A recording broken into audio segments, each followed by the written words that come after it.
हमारे दिलों पे गुनाह का जंग लग चुका है। जंग हमारे दिलों पे अच्छी बातें असर नहीं करती है। अल्लाहु अकबर कबीरा। जिस कौम के दिलों पे जंग लग जाता है वो कौम सट्टा खेलती है। जिस कौम के दिलों पे जंग लग जाता है वो कौम गीबत करती है। जिस कौम के दिलों पे जंग लग जाता है वो कौम इमामों की तौहीन करती है। जिस कौम के दिलों पे जंग लग जाता है वो कौम सैयदों की पीरों की बुराई करती है। जिस कौम के दिलों पे जंग लग जाता है वो कौम कब्रिस्तान में पक्की बाग खेलती है। जिस कौम के दिलों पे जंग लग जाता है वो कौम हलाल और हराम में फर्क नहीं करती है। जिस कौम के दिलों पे जंग लग जाता है वो कौम जो है यानी कि दूसरों की माँ और बहनों को तकती है।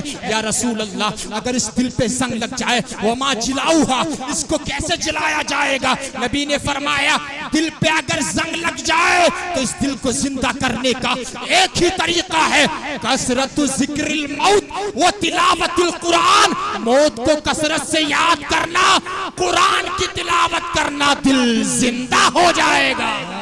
नारे तकबीर, नारे रिसालत, जिक्रे मुस्तफा, जिक्रे मुस्तफा, नारे तकबीर, नारे रिसालत। हमारे दिल मुर्दा हो गए। और आज तो कारी ज़मीर साहब ये मैं बात कहूंगा और कह के रहूंगा। पहले जमाने में हमने देखा था लोग जो है जुमे के दिन मस्जिदों में कुरान पढ़ने बैठते थे। बात समझ रहे? और हमारी माँ और बहनें भी जुम्मे में पढ़ती थी। लेकिन आज हमने जुम्मे में भी पढ़ना बंद कर दिया, रोजाना भी पढ़ना बंद कर दिया, यहाँ तक कि अब तो रमजान शरीफ में भी कुरान पढ़ना बंद कर दिया। फिर हम जलील कैसे नहीं होंगे? अरे पैसा, दौलत, कैश, प्रॉपर्टी, ये सब चीजें जो है ये मायने नहीं रखती है। सबसे बड़ी दौलत हमारे दिल में जो है वो ईमान की दौलत है। सुभान अल्लाह। वो कुरान की दौलत है, तौहीद की अमानत है जो हमारे सीने में है। रिसालत का इकरार जो है जो हमारे सीने में है। जमाना उसको निकालने की कोशिश कर रहा है, लेकिन तुम तौहीद की अमानत निकलने मत देना, रिसालत का इकरार निकलने मत देना। अल्लाहु अकबर कबीरा। कुरान का बहुत बड़ा मामला है। नबी ने फरमाया जिस दिल में कुछ कुरान ना हो वो दिल वीरान है, वीरान। और मैं आपको बता दूं और सवाब कितना। नबी ने फरमाया ला अक़ूलु अलिफ लाम मीम हरफुन वाहिद, मैं ये नहीं कहता हूँ अलिफ लाम मीम एक हर्फ है, बल अलिफुन हरफुन वाहिद, बल्कि अलिफ एक अलग हर्फ है, लामुन हरफुन वाहिद, लाम दूसरा हर्फ है, मीमुन हरफुन वाहिद, मीम तीसरा हर्फ है। जिस मुसलमान ने अपनी जबान से एक बार अलिफ लाम मीम कह लिया अल्लाह ताला उसके खाते में 30 नेकियां अता फरमा देता है।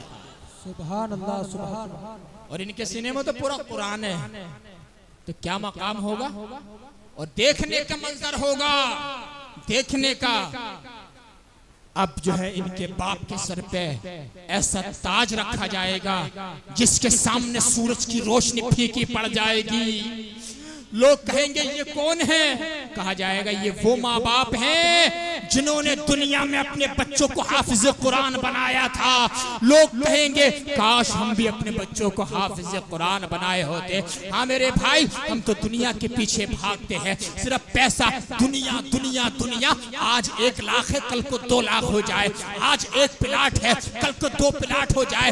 इसे माल के चक्कर में नमाज हम पढ़ते नहीं है, कुरान सीखते नहीं है, रोजा रखते नहीं है, हत्ता सुरतुमुल मकाबिर, यहाँ तक कि हम कब्र में पहुंच जाते हैं। कुरान को हमने पसे पुश डाला। माज़अल्लाहि रब्बिल आलमीन। बहुत बड़ा मकाम है।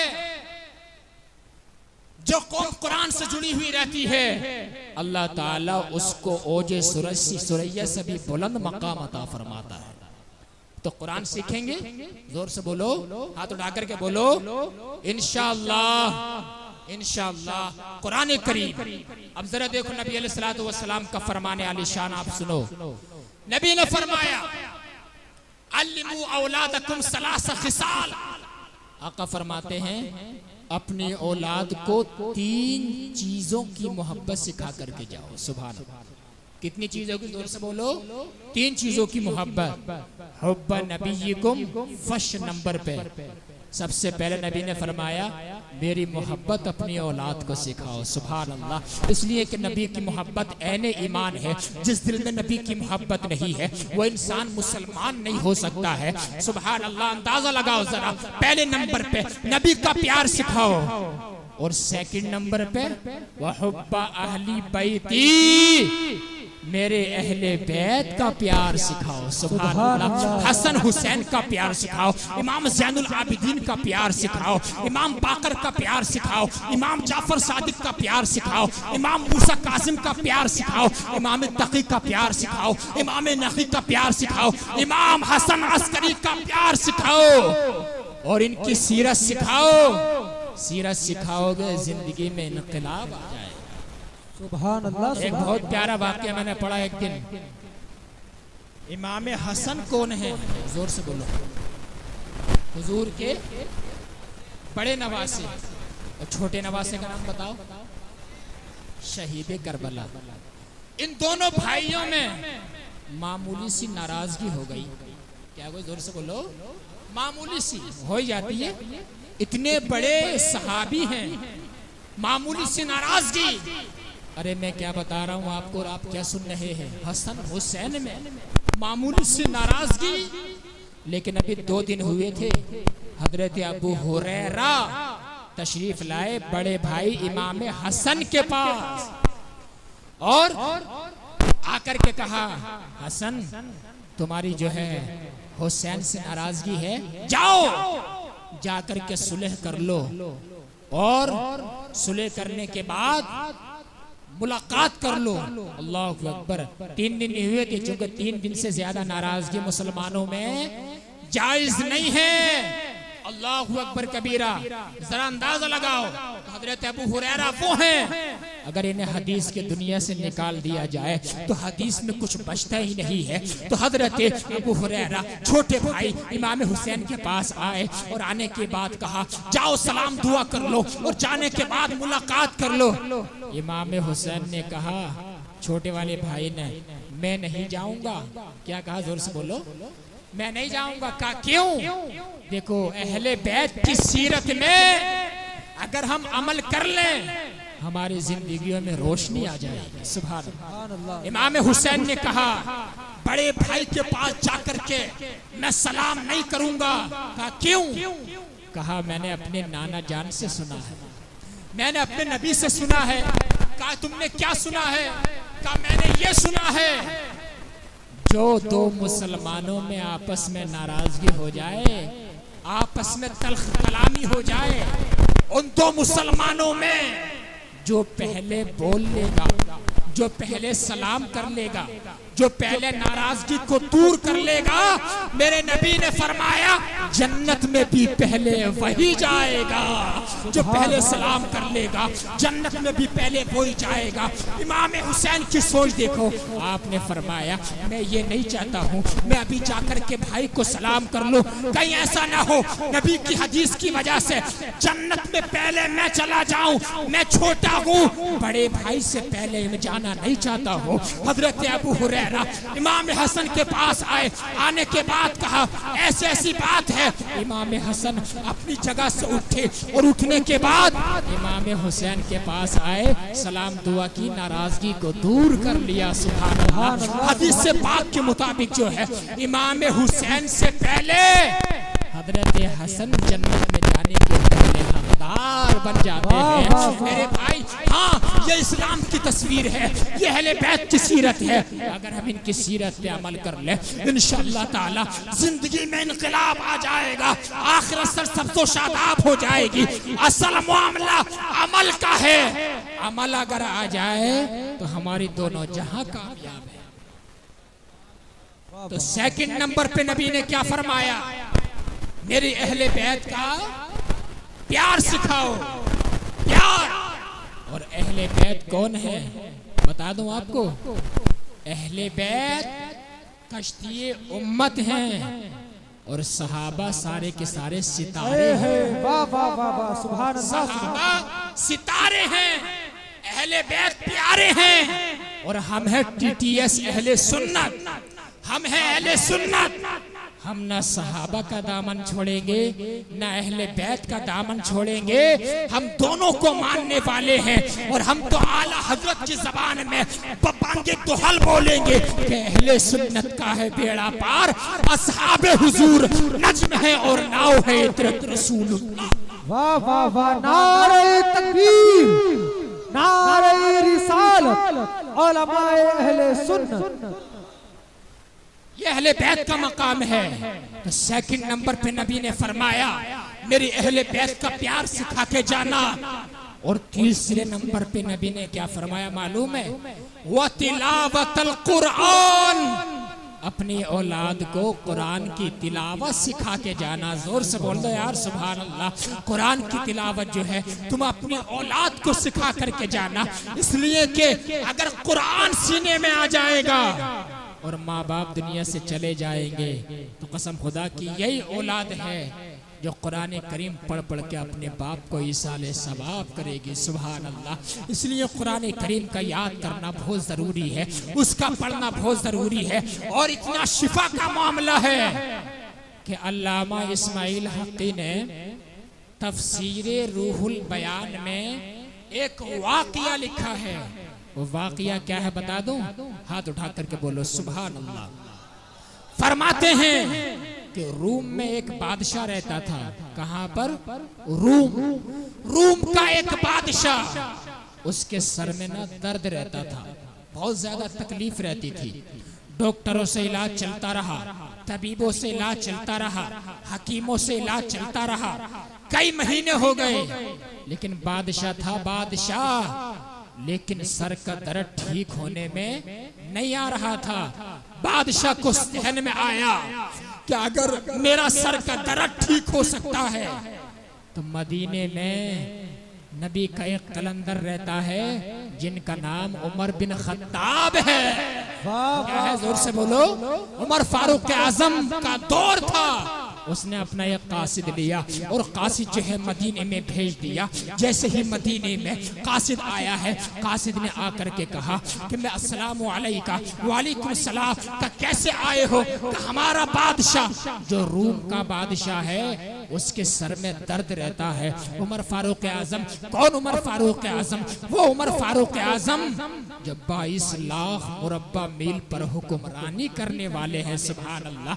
जब तक नबी का कलमा नहीं पढ़ा था, चंद ऊंट एक लाइन में नहीं लगा सकती थे, लेकिन जैसे ही नबी का कलमा उमर फारूक आजम ने पढ़ लिया था, आधी दुनिया को एक लाइन में खड़ा कर दिया था। सुभान अल्लाह। ये उमर फारूक आजम है। उमर फारूक आजम मुस्कुराए। मुस्कुराने के बाद कोई दवाई नहीं दी, कोई मेडिसिन नहीं दी, कुछ नहीं दिया, बल्कि आपने अपने खादिम से कहा मेरे घर में जो टोपी रखी है, घर में टोपी, वो टोपी लेकर के आओ और इसको जाकर के दे दो। जोर से बोल दो सुभान अल्लाह। हाथ उठाकर बोलो सुभान अल्लाह। वो टोपी जाकर के दे दो। खादिम ने टोपी को लिया। लेने के बाद जैसे ही रूम के बादशाह के पास टोपी लेकर के आया, टोपी जैसे ही बादशाह ने सर पे लगाई जो उमर फारूक आजम ने दी थी, टोपी लगाते ही उसका दर्द मिनटों सेकंडों में दूर हो गया। सुभान अल्लाह। मरीजों से इलाज चल रहा था, हकीमों से इलाज चल रहा था, लेकिन ठीक नहीं हो रहा था। उमर फारूक आजम की टोपी जैसे ही सर पे लगाई, अल्लाह पाक ने शिफा अता फरमा दी है। जरा गौर करो, अब अल्लाह ने उसको शिफा दे दी। अब जब रात आई, रात को जब बिस्तर पे सोने के लिए गया रूम का बादशाह, तो सर से जो है टोपी हटा दी। जब टोपी हटाई तो सर का दर्द फिर शुरू हो गया। सर का दर्द फिर शुरू हो गया। अगर टोपी लगाता है तो सर का दर्द जो है खत्म हो जाता है, टोपी हटाता है तो सर का दर्द शुरू हो जाता है। वो सोचने लगा यार टोपी है, कोई करामत है, मोजिजा है, इसके अंदर करंट क्या है, ये कैसे क्या मामला है। अल्लाह अकबर कबीरा। जब उससे बर्दाश्त नहीं हुआ उसने टोपी को फाड़ के देखा। जब टोपी को फाड़ा फफीहा कागजुन, टोपी के अंदर एक कागज का टुकड़ा निकल के आया। उस कागज के टुकड़े पे क्या लिखा हुआ था आपको बताता हूँ। कागज के टुकड़े पे फकुतिबा फीहा बिस्मिल्लाहिर्रहमानिर्रहीम, कागज के टुकड़े पे बिस्मिल्लाह लिखा हुआ था। सुभान अल्लाह। जरा आप अंदाजा तो लगाओ, बिस्मिल्लाह में इतनी ताकत है कि बादशाह के सर का दर्द दूर हो सकता है। तो फिर सूरह इखलास में कितनी ताकत होगी, सूरह मुल्क में कितनी ताकत होगी, सूरह मुज़म्मिल में कितनी ताकत होगी, पूरे कुरान में कितनी ताकत होगी। और जिस इंसान ने पूरा कुरान अपने सीने में बसा लिया उसके अंदर रूहानी मामला कितना होगा। सुभान अल्लाह। ये मैं आपको बताना चाहता हूँ। इसलिए मेरे भाइयों, कुरान है कुरान। अगर रूहानी ताकत चाहते हो तो कुरान करीम को पढ़ना पड़ेगा। अगर तुम दुनिया में गलबा चाहते हो कुरान करीम को अपने बच्चों को सिखाना पड़ेगा। जिस दिन ये सिफत तुम्हारे अंदर आ जाएगी कि नबी से मोहब्बत सिखाओ, अहले बैत से प्यार सिखाओ, कुरान की तिलावत सिखाओ, ये तीन चीजें तुम अपनी औलाद को सिखाने लगे तो इंशाअल्लाह तबारक व तआला जिंदगी में हरियाली आ जाएगी और आखिरत सरसब्ज़ व शादाब हो जाएगी। दुरूद पाक पढ़िए जरा। अल्लाहुम्मा सल्ली अला सय्यिदिना शफीना व मौलाना मुहम्मद बारिक वसल्लिम सलातम व सलामन अलैका या रसूलल्लाह सल्लल्लाहु तआला अलैहि व आलिहि वसल्लम। तो ये कुरान का एजाज है, ये कुरान का मामला है। आज के दौर में आप जरा देख लीजिए, दूर दूर तक आप चले जाइए, जिस इंसान ने कुरान पे अमल किया और कुरान करीम को पढ़ने के लिए जज्बा जाहिर किया, अल्लाह पाक ने उसी को इज्जत अता फरमाई। अभी देखा तो मैंने हाफिज साहब को कितनी इज्जतें मिली माशाल्लाह। ये पढ़े लिखे लोग बैठे स्टेज पे, इनकी इज्जतें क्यों हैं? ये मिंबर पे क्यों बैठे हैं? आप क्यों नहीं बैठे हैं? इस माइक पर तकरीर आप क्यों नहीं कर सकते हैं? इसलिए कि इल्म वालों की शान जुदा है। जोर से बोलो जरा, इल्म वालों की शान जुदा है। बहुत बड़ा मकाम अल्लाह पाक ने अता फरमाया है। सुभान अल्लाह। अब जरा देखो, मैं बताना चाहता हूँ, अगर पूरा मजमा सुनना चाहता है तो हाथ उठा करके बोलो सुभान अल्लाह। गुनाहों से बचो, अहले बैत की सीरत सीखो। कुरान करीम तुम्हें गुनाहों से बचने की कोशिश तलकीन करता है। जिस दिन हम गुनाहों से बचेंगे, आज सबसे ज्यादा मुसलमान शराब पीता है, आज सबसे ज्यादा मुसलमान सट्टा खेलता है, आज सबसे ज्यादा मुसलमान जुआ खेलता है। कारी जमीर साहब, दिल्ली में जब मैं पढ़ रहा था, तखस्सुस फिल अदब व दावा मैंने किया पटना हाउस में, इंग्लिश अरबी कोर्स। तो वहाँ पर मैंने ईद की नमाज पढ़ी थी, बकरा ईद की। तो मेरे भाइयों, जैसे ही मैं बकरा ईद की नमाज पढ़ के निकला तो एक लंबी लाइन लगी हुई थी। तो मैंने कहा अरे लाइन कैसी है, क्या मामला है? कोई मामला होगा। किसी ने कहा सैयद साहब ये शराब की दुकान है, शराब की दुकान पे लाइन लगी हुई है। मैंने कहा कि ये गैर मुस्लिम होंगे अहले हुनूद? का नहीं सैयद साहब, इसमें जो है 70% जो है मुसलमानों की तादाद है। मेरा दिल फट गया कसम खुदा की, मेरा कलेजा मुंह को आने लगा। अभी आधा घंटा पहले बकरा ईद की नमाज हुई है और मुसलमान जो है यानी कि शराब की दुकान पे कतार लगाए हुए खड़े हैं। उस दिन मेरे दिल ने गवाही दी, मुफ्ती साहिब क़िबला, जिस दिन मुसलमान शराब पीना बंद कर देगा उस दिन शराब की भट्टी को आग लग जाएगी। जिस दिन मुसलमान जो है सट्टा खेलना बंद कर देगा उस दिन सट्टे के अड्डे को आग लग जाएगी। जिस दिन मुसलमान जुआ खेलना बंद कर देगा उस दिन जुए के अड्डे को आग।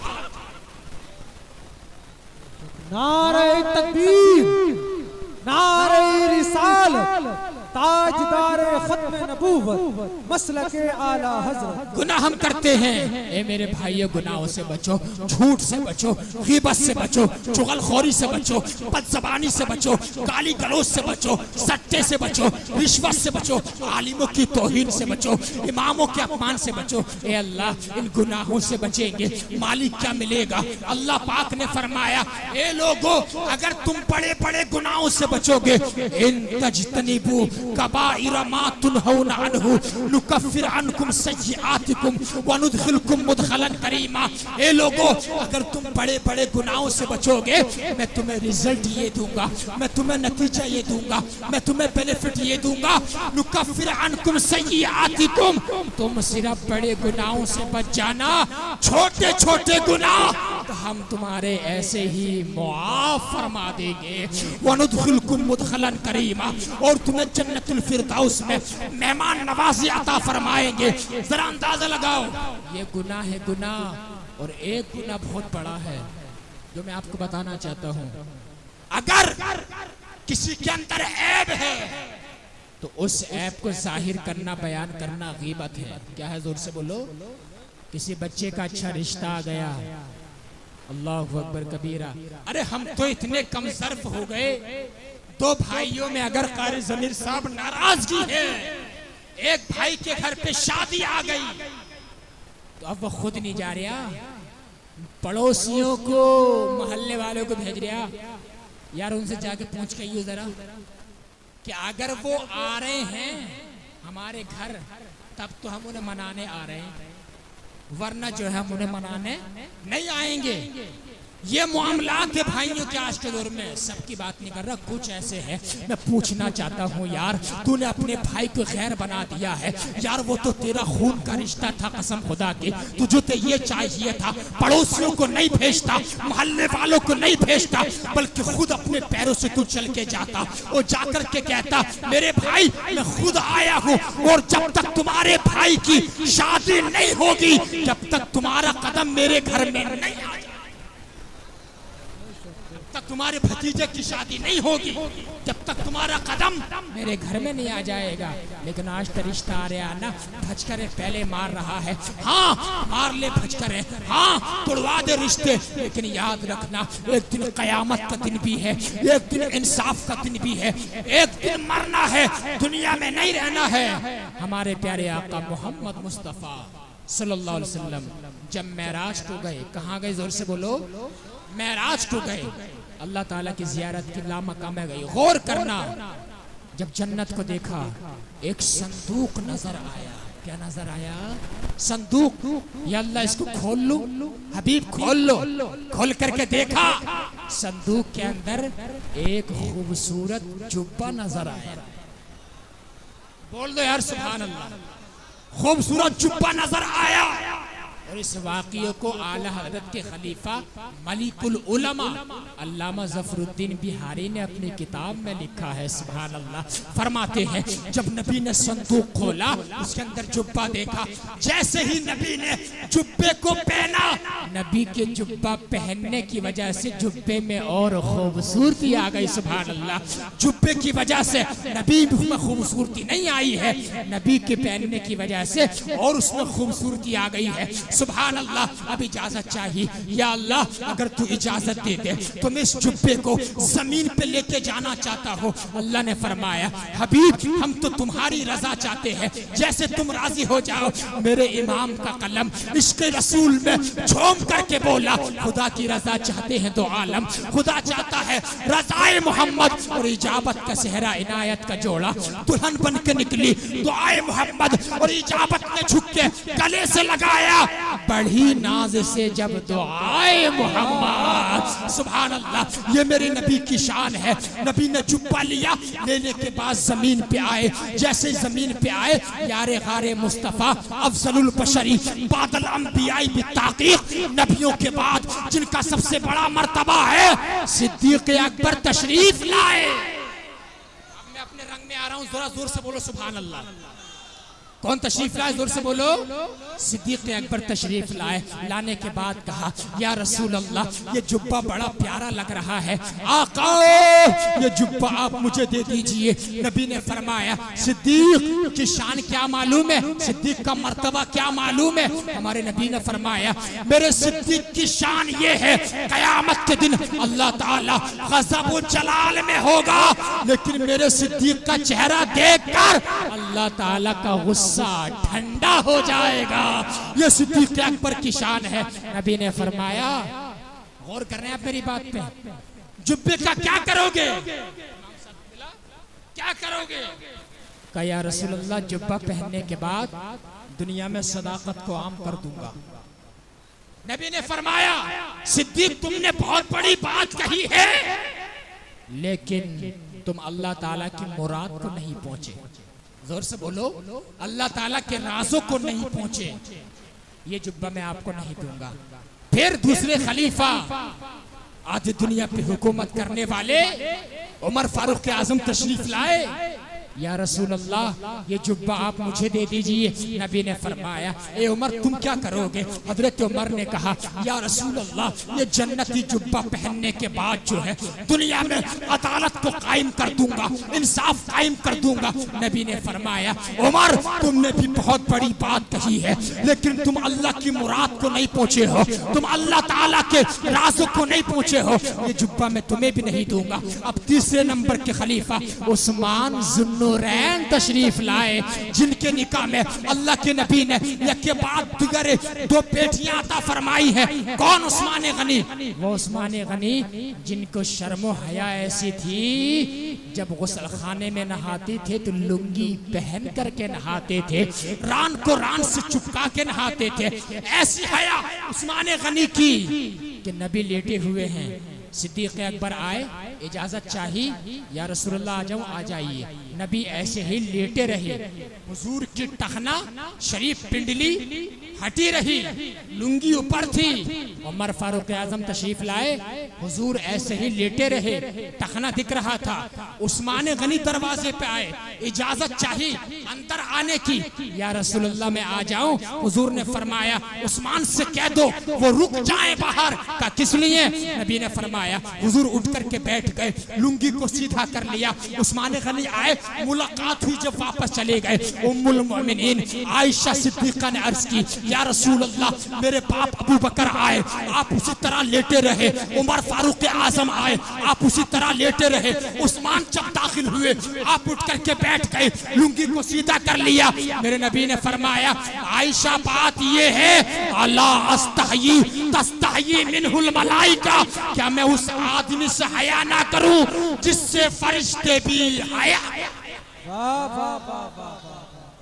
जिससे फरिश्ते भी हया करते हैं।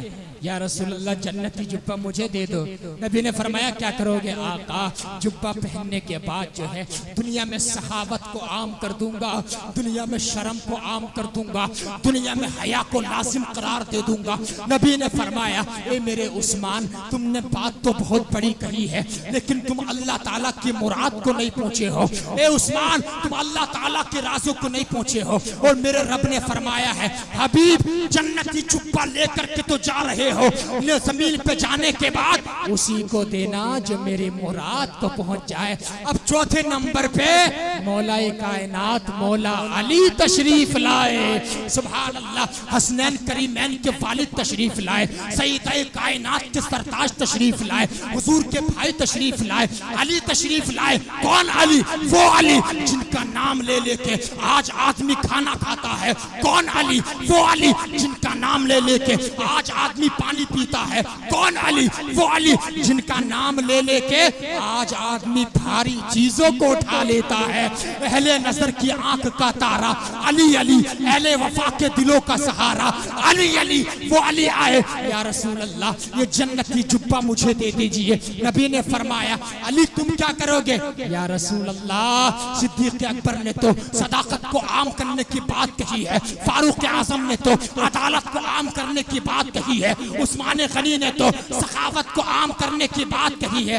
आका ये जुब्बा लेने के बाद, जुब्बा पहनने के बाद मैं दुनिया में लोगों के ऐब छुपाया करूंगा। अरे बोल दो यार सुभान अल्लाह। लोगों के ऐब छुपाया करूंगा, लोगों के ऐबों पे पर्दापोशी डाल दिया करूंगा। नबी मुस्कुराए, मुस्कुराने के बाद फरमाया, हाँ अली तुम अल्लाह ताला की मुराद को पहुंच गए हो, तुम अल्लाह ताला के राजों को पहुंच गए हो। मेरे रब ने मुझसे यही फरमाया था, जो किसी का ऐब छुपाएगा मैं कयामत के दिन उसके ऐब छुपाऊंगा, और जो दुनिया में किसी के 70 ऐब छुपाएगा, एक ऐब छुपाएगा, अल्लाह उसके 70 ऐब छुपाएगा। और याद रखना हुजूर ने वही जुब्बा मौला अली को पेश फरमाया। एक बाप के 5 बेटे हैं। कितने बेटे? जोर से बोलो। 5 बेटे हैं। उसी बाप ने एक बेटे को डॉक्टर बना दिया, दूसरे बेटे को वकील बना दिया, तीसरे बेटे को इंजीनियर बना दिया, चौथे बेटे को मास्टर बना दिया, और 5वें बेटे को हाफिज कुरान बना दिया। सुभान अल्लाह। लेकिन ये उलमा बैठे हैं, इनसे पूछ लीजिए, डॉक्टर साहब का मकाम मुआशरे में है, लेकिन अलग से उनके लिए कोई हदीस में फजीलत नहीं है। मास्टर साहब की मैं तौहीन नहीं कर रहा हूँ, लेकिन हदीस में उनके लिए अलग से कोई फजीलत नहीं है। इंजीनियर साहब के लिए कोई फजीलत नहीं है, लेकिन आओ मैं तुम्हें बताता हूँ हाफिज कुरान का मर्तबा क्या होता है। हमारे तुम्हारे नबी ने फरमाया, खातिमुन नबी जी ने फरमाया, मालिक के जन्नत ने फरमाया, नबी ने फरमाया, जिसने कुरान करीम का हिफ्ज कर लिया उसके हलाल को हलाल जाना, उसके हराम को हराम जाना, कल कयामत के दिन 10 ऐसे लोगों की शफाअत करके जन्नत में ले जाएगा जिनके ऊपर जहन्नम वाजिब हो चुका था। जिनके ऊपर जोर से बोलो जहन्नम वाजिब हो चुका था। अब जरा सुन लो, इंशाल्लाह मैं रंग में आ रहा हूँ, रंग में। अब जरा देखो, आयतुम मिन आयातिल्लाह व मुअजिज़तुम मिन मुअजिज़ाति रसूलिल्लाह मुअय्यिद मिल्लत ताहिरा, मुजद्दिद आज़म आला हजरत अजीमुल बरकत ने एक किताब लिखी है अहकाम शरीयत, जिसके अंदर लिखा गया है, आप फरमाते हैं एक हाफिज कुरान 10 लोगों की शफाअत करेगा। जोर से बोलो जरा, 10 लोगों की शफाअत करेगा। सुभान अल्लाह। और एक हाजी जिसका हज अल्लाह ने कबूल कर लिया है, 70 लोगों की शफाअत करेगा। वो शहीद जिसने अल्लाह की राह में अपनी गर्दन कटा दी है, 50 लोगों की शफाअत करेगा। और उलमाए किराम तो बेशुमार लोगों की शफाअत करेंगे, बेहिसाब लोगों की शफाअत करेंगे। सुभान अल्लाह। अंदाजा जरा लगाओ, हमने हदीस पढ़ रहा था, हम सब लोग शफाअत करेंगे, आलिम शफाअत करेंगे, हाजी शफाअत करेंगे, नबी शफाअत करेंगे, और हमारे नबी तो शफाअत कुबरा करेंगे। वाह वाह वाह वाह, सुभान अल्लाह सुभान अल्लाह। जोर से बोलो जरा, क्या करेंगे? शफाअत कुबरा। इतना बड़ा मकाम कारी जमीर साहब, इतना बड़ा मकाम, लेकिन जरा आजी देखो, इनकिसारी देखो। सय्यदुल मुतवाज़िन, तवाज़ु क्या फरमा रहे हैं। नबी ने इरशाद फरमाया, अना सय्यदु वलदी आदम यौमल क़ियामति वला फ़ख्रा, मैं क़यामत के दिन तमाम औलाद आदम का सरदार हूँ, मगर मुझे इस पे कोई फख्र नहीं है। वो भी यदी लिवाउल हम्दी यौमल क़ियामति वला फ़ख्रा, क़यामत के दिन मेरे हाथ में लिवाउल हम्द का झंडा होगा, मगर मुझे इस पे कोई फख्र नहीं है। वमा मिन नबिय्यिन यौमइज़िन आदम फमन सिवाहु इल्ला तहता लिवाई, हमारे तुम्हारे नबी ने फरमाया, क़यामत के दिन तमाम नबी मेरे झंडे के नीचे होंगे, मगर मुझे इस पे कोई फख्र नहीं है। व अन अव्वलु शाफ़िइन, सबसे पहले मैं शफ़ाअत करूंगा, मगर मुझे इस पे कोई फख्र नहीं है। व अन अव्वलु मुशफ़्फ़ईन, सबसे पहले मेरी शफ़ाअत को कबूल किया जाएगा, मगर मुझे इस पे कोई फख्र नहीं है। या रसूल अल्लाह, मकाम महमूद मिलेगा, उस पे फख्र नहीं है। आका, शफ़ाअत कुबरा मिलेगी, उस पे फख्र नहीं है। इतना बड़ा मकाम है, इज्ज़ो इंकिसारी कर रहे हैं। मेरे बरेली के इमाम का कलम इश्क़ रसूल में झूम करके बोला, सारे अच्छों में अच्छा समझिए जिसे, उस अच्छे से अच्छा हमारा नबी, सारे ऊंचों में ऊंचा समझिए जिसे, उस ऊंचे से ऊंचा हमारा नबी। मुल्क के कोने में अंबिया ताजदार और ताजदारों का आका हमारा नबी। अरे कौन देता है? देने को मुंह चाहिए, देने वाला है सच्चा। नारे तकबीर, नारे रिसालत, जोर से नारे का जवाब।